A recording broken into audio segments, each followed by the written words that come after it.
Você trabalha com marketing digital e muitas vezes trabalha 8, 9, 10 horas do seu dia e sente que não está sendo muito produtivo, apesar de trabalhar tanto, você não sente que está entregando o suficiente? Isso acontece com você? Comigo também acontece. E muito para tentar resolver essa situação que a gente utiliza a automação de marketing aqui na Resultados Digitais. Você tem interesse em resolver esse problema? Então fique aí e assista esse vídeo. Boas-vindas ao canal da Resultados Digitais. Aqui você pode encontrar diversos vídeos semana a semana sobre marketing digital e vendas, então fique super à vontade para assistir. Se você é novo no canal, se inscreva agora mesmo, ative o sininho e dê um curtir nesse vídeo porque é muito importante para a gente e para o nosso trabalho também.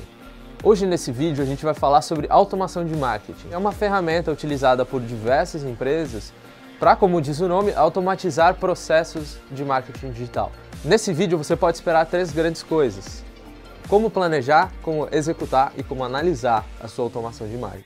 Esse bate-papo é uma conversa entre mim e a Ana Paula, da Conexorama, ela também é especialista em automação, em uma semana de webinars que a gente fez especificamente sobre esse assunto. A gente separou os melhores momentos dessa conversa para você, então confere aí.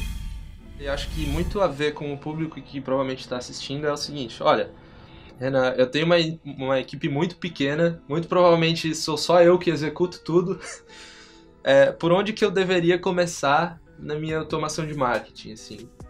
Eu acho que o primeiro passo é conhecer a persona, conhecer para quem você está vendendo, e aí tá alinhado tanto a entender os clientes que você já tem, ou os clientes que estão pedindo uma proposta, um orçamento, como entender para quem você quer vender, né? E ver se isso tá alinhado, fazer essa validação é muito importante antes de qualquer coisa. E aí você vai voltar e planejar, mas o que eu acho mais importante de ressaltar é que uma automação de marketing, ela não te dá resultados imediatos, né? Ela te dá algum resultado imediato, mas ela também funciona no longo prazo e é onde ela principalmente vai funcionar. E nisso você vai acabar economizando o teu tempo, porque de fato o mais desgastante, pelo menos na minha rotina, o mais desgastante, o mais cansativo e o mais que exige mais tempo e dedicação e atenção é planejar e configurar isso. Daí pra frente é ter uma rotina de voltar, olhar, analisar resultado e otimizar. A gente, eu acredito, profissional de automação de marketing deveria e deve fazer é ser o meio de campo, sabe? Entre o marketing e vendas. Sim. E como que a gente faz para entender qual é o nosso principal... E pra integrar esses dois. Integrar esses dois. Se eu fosse olhar e dizer assim, o que é produtividade em automação de marketing, é saber conectar vendas e marketing ao mesmo tempo, né? Sim. O que você acredita e tipos de automação de marketing, exemplos, que você costuma utilizar, assim? Na agência, a gente tem o que a gente chama de projeto automação, que ele é dividido basicamente em 3 grandes etapas. Então, uma parte deles vai tratar quem é lead. Então, são automações de autoresponder, são automações mais simples, que vão nutrir e fornecer mais material para alguém que só baixou um e-book, por exemplo. Então, eu baixei um e-book, vou receber conteúdos relacionados a isso. A parte mais complexa é a parte de tratar os leads qualificados. E aí a gente trabalha com segmentações e copies extremamente personalizados. Todo ele é baseado muito em e-mail, porque a gente não lida com vendas diretamente na agência, a gente lida com o inbound e a comunicação do cliente. Então ele é muito baseado em e-mails e na distribuição, claro, desses leads depois para um fluxo, para um CRM.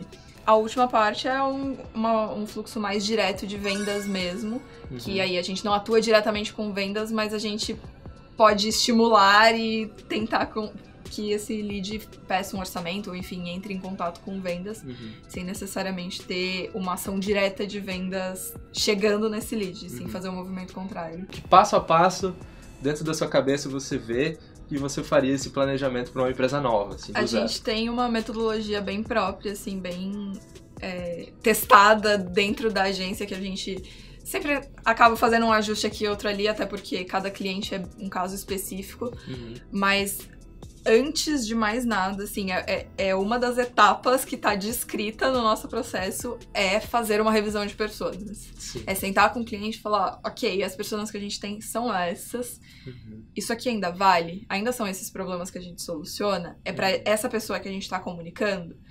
Tudo bem, é pra isso. Então agora a gente vai olhar pros fluxos que a gente vai fazer, agora a gente vai sentar e analisar e preparar o discurso e preparar os copies de e-mail. Depois de segmentações prontas, a gente faz uma listagem de quais materiais a gente vai estar oferecendo nos e-mails, de cada fluxo, de como vai ser. A gente constrói fluxos de 4 e-mails, geralmente. Então a gente distribui 4 materiais diferentes em cada fluxo, mas com 2 variações de e-mail em cada e-mail. Então são 12 e-mails por fluxo.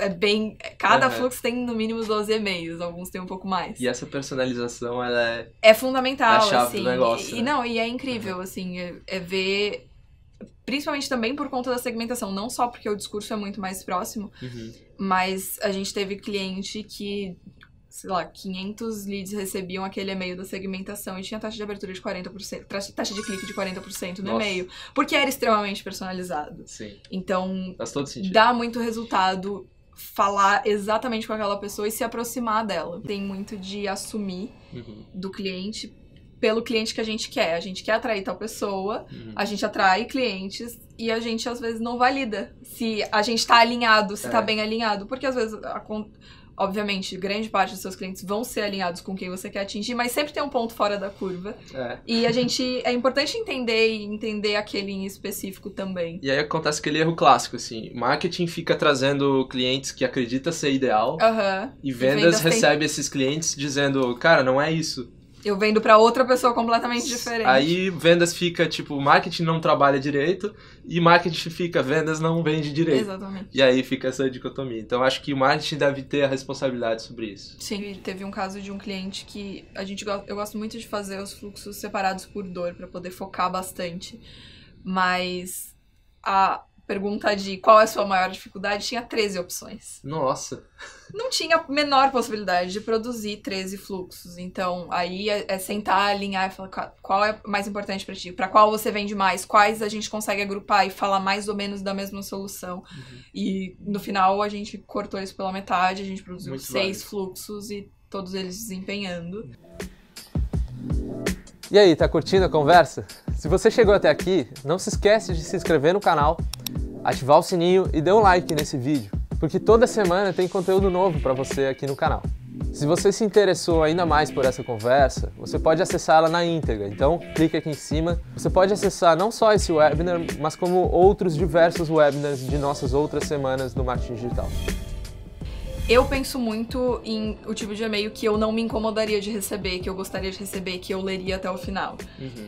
Não adianta nada a gente achar que a gente tá falando com uma pessoa diferente. O perfil pode ser diferente de você, mas é uma pessoa e ela gosta de muitas das mesmas coisas que você. Sim. Então, pessoalidade, tem alguns clientes que tem um perfil que dá pra colocar uma imagem, um GIF, dá pra brincar um pouco mais, outros que são mais sérios. Então, tem que ter em mente que a gente tá falando com uma pessoa, não dá pra ser um e-mail robótico, não dá pra ser um padrão pra todo mundo. Então, a personalização sempre. Super concordo. E saber o conteúdo, tipo, entender o conteúdo que tu tá recomendando. E, geralmente esse conteúdo tá associado ao amador, geralmente esse fluxo tá associado ao amador. Então, é demonstrar empatia. Sim. Eu entendo o seu problema e eu tenho a solução. Eu não vou te dizer ainda, talvez no próximo e-mail eu vou te dizer qual é a solução. Mas olha só, eu entendo o seu problema. Esse artigo aqui fala exatamente sobre isso. A gente até fez algumas análises de assunto de e-mail, principalmente. Óbvio, alguns assuntos mais provocativos, mais instigantes geram boas taxas de abertura, mas a gente percebeu que as nossas melhores taxas de abertura eram aquelas que já diziam o que o e-mail tinha, tipo, qual que era a minha entrega na abertura. Isso é fato. Então não é, eu fiquei curioso e eu abri. Eu sei que você vai resolver o meu problema, por isso eu abri. É isso. Então acaba aproximando muito mais e tendo resultados muito melhores. O que ajuda você, de ferramenta mesmo, você se apoia pra, às vezes, planejar melhor e às vezes executar melhor? Na hora de planejar os fluxos é quadro branco, na caneta, escrever, rabiscar. Isso é uma baita ferramenta. A gente tem isso muito, até é o que a gente chama do desenho da automação que a gente apresenta pro cliente. Então, beleza, já revisei todas as personas, revisei a segmentação, tá tudo certo. Eu vou pro quadro, analisar, estudar, ver o que a gente pode fazer. A gente já tá falando de uma coisa extremamente complexa, que ela não é tão complexa assim de executar, mas ela envolve muitas coisas complexas. Né? É um processo muito longo e muito grande. A gente não precisa de grandes coisas, a gente precisa de planejamento e de foco e de atenção aos detalhes mesmo. Eu tenho 2 ferramentas que eu geralmente uso, assim, que eu sugiro pra quem precisar, que é MindMeister, eu também posso colocar o link ali. Que ele é que nem você falou, só que ao invés de desenhar num quadro, você faz um mapa mental. Sim. Acho que muita gente já deve conhecer, mas eu gosto muito dele porque você vai desenhando o seu fluxo de pensamento ali, e depois eu uso Trello ou algum tipo de sistema de organização para separar tudo que eu vou fazer em caixinhas, em cards mesmo, em to-do ali. Sim. Uma pergunta bem clássica, assim, como que você analisa as automações que estão dando certo? Eu acho que essa é o grande problema da automação. A gente olhava muito para os resultados dos e-mails. Então, taxa de abertura e clique dos e-mails. E aí eu comecei a achar estranho que tinha alguns e-mails no fim do fluxo que o lead não chegava, ele acabava se perdendo no meio da automação porque a gente insiste até certo ponto e depois deixa ele sair.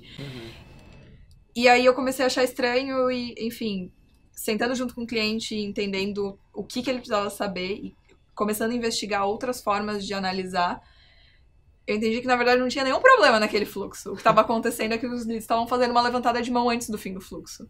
Nossa. O que estava ótimo, o que estava melhor ainda.